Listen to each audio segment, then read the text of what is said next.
অঞ্চল এই বস্ত্ৰ বিতৰণ কৰি আছে আৰু কোনটো সংস্থাৰ পৰা কৰি আছে? আমাৰ সদৰ ফাউণ্ডেশ্যনৰ পৰা আমি প্ৰতি বছৰ কৰোঁ। 2009ৰ পৰা আমি এইটো কৰি আছোঁ। ঈদ আহিলে আমি বস্ত্ৰ বিতৰণ কৰি আৰু খোৱাও যেনেকৈ দুৰ্গা পূজা, তেতিয়া দুৰ্গা পূজাৰ সময়ত দিওঁ। ঈদ আহিলে, বৰদিন আহিলে তেতিয়া দিওঁ। আপোনালোকে কিমান বস্ত্ৰ দিয়ে? আমাক এই বছৰত 10,000 ফেমিলি দিয়াৰ কথা আছে। এতিয়া আমি দি আছোঁ, 5,000ৰ ওপৰত দি দিলোঁ আৰু বাকী আছে আমি দি থাকিম। আজি কোন ঠাইত দিয়া হ'ল? পলাশগুৰি, হাৰিয়াপেট আৰু হাছান।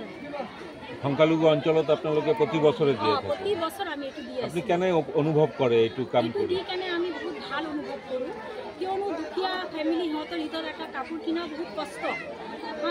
সেইকাৰণে আমি ভাবোঁ যে এইটো দিলে সিহঁতে অকণমান হ'লেও আনন্দ পাব।